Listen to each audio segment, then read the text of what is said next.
টানা 3 দিনের ছুটিতে পর্যটকে ভরপুর ছিল সাগরকন্যা খ্যাত কুয়াকাটা।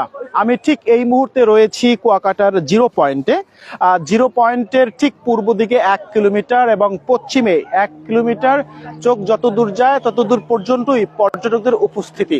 তবে গত টানা 2 দিন ধরে সেই পর্যটকদের উপস্থিতি ছিল চোখে পড়ার মতো। টানা 3 দিনের ছুটি কিন্তু ইতিমধ্যে শেষ দিন আজ। এই শেষ দিন হওয়ার কারণে পর্যটকদের কিন্তু অনেকটাই ভাটা পড়া শুরু করেছে। আমি যদি বলি, গত 2 দিন আগে আমি কথা বলেছিলাম এখানকার ব্যবসায়ীদের সাথে, তারা যেমনটা জানিয়েছেন যে কুয়াকাটার যে আগত পর্যটকদের কারণে তাদের হোটেল মোটেলগুলো অনেকটাই বুকিং ছিল। তবে আজ থেকে কিন্তু ভাটা পড়েছে এবং আমরা একজন পর্যটকদের সাথে কথা বলবো, দেখি আসলে পর্যটক কি বলছেন। ভাই একটু কথা বলবো আপনার সাথে। জি ভাই, হ্যাঁ, আসসালামু আলাইকুম।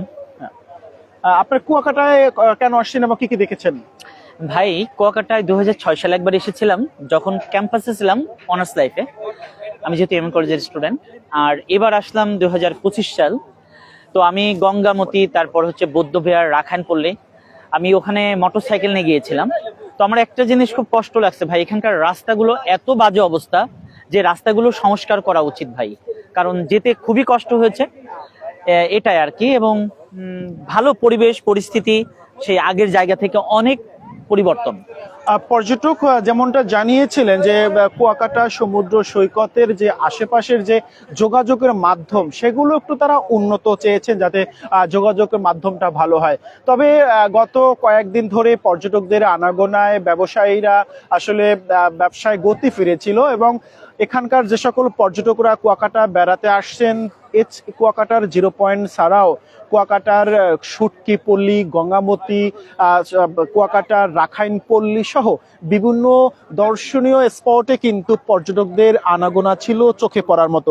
তবে আমি এখানকার যে ব্যবসায়ীদের সাথে কথা বলেছি, তারা যেমনটা জানিয়েছিলেন কুয়াকাটায় এখন চলছে পর্যটন মৌসুম। এই পর্যটন মৌসুমে দেশের নানান প্রান্ত থেকে বেশিরভাগ ওয়াকিং পর্যটকরা বেড়াতে আসেন। তাদের হোটেলে আবাসিক যে পর্যটক রয়েছেন তাদের উপস্থিতি খুবই কম বলে তারা জানিয়েছেন। তবে আরেকটা জানিয়েছেন যে যেভাবে তারা ভাবছিলেন যে পর্যটনের মৌসুমে পর্যটকদের আনাগোনা হওয়ার কথা ছিল, সে তুলনায় কম। কারণ এখন রাজনৈতিক সামনে নির্বাচন রয়েছে, নির্বাচনের প্রভাব কিন্তু তারা পড়তে পারে। এর আগে কিন্তু এবছরের সর্বশেষ যে নভেম্বর থেকে শুরু করে মার্চ পর্যন্ত যে পর্যটন মৌসুম, এই মৌসুমে কিন্তু যে পরিমাণে পর্যটকদের আনাগোনা থাকে পাহাড় থেকে সমুদ্রে, কিন্তু এখানে কিন্তু কমতি রয়েছে। তবে আপনাদের কথাটা জানিয়ে রাখি, যেখানে দাঁড়িয়ে সূর্যোদয় সূর্যাস্তের মতো অপার সম্ভাবনার একটি বিরল দৃশ্য তারা কুয়াকাটা দর্শন করতে আসেন। নীল জল হাওয়া যতদূর যায় ততদূর পর্যন্তই কিন্তু দর্শন করে এখানকার আগত পর্যটকরা প্রিয়সীর হাতে হাত ধরে সেলফি করে তখন উর্মির কাছে নিজের যে জমানো ভালোবাসা সেগুলো তারা গ্রহণ করে। অন্যদিকে যদি বলি যে দক্ষিণা হাওয়ায় প্রেমে পড়ে দেশের নানান প্রান্ত থেকে মানুষজন ছুটে আসে এই সমুদ্রের কাছে। পাথর এবং কনক্রিটের কাছে বসে যে মনের বেদনা আটকা থাকে সেগুলো সমুদ্রের বুকে এসে সমুদ্রের বুকে ঢেলে দেয়, যার কারণে সেই রাত্রিবেলা কিংবা সন্ধ্যায় কিংবা দুপুরের যে প্রেম সেগুলোই কুয়াকাটা সমুদ্র সৈকতে ভেসে আসে। তবে এখানকার ব্যবসায়ীরা মনে করছেন যোগাযোগ ব্যবস্থায় আমূল পরিবর্তন হওয়ার কারণে কুয়াকাটায় দিন দিন পর্যটকের সংখ্যা বাড়ছে। তবে স্থানীয় যে যোগাযোগ ব্যবস্থা রয়েছে সেগুলো যদি আমূল পরিবর্তন আনা যায় তখন কিন্তু এই পর্যটকদের সংখ্যা আরো বাড়বে। তবে আপনাদের কথা বলে রাখছি, কুয়াকাটা সমুদ্র সৈকতে দেশের নানান প্রান্ত থেকে পর্যটক যেমন আসে তারা ভরসার জায়গা পায়। একদিকে যেমন ট্যুরিস্ট পুলিশের তদারকি রয়েছে, অন্যদিকে স্থানীয় মানুষের যে একটি আত্মীয়তা রয়েছে, সবকিছুই মুগ্ধ করে কুয়াকাটায় আগত পর্যটকদেরকে।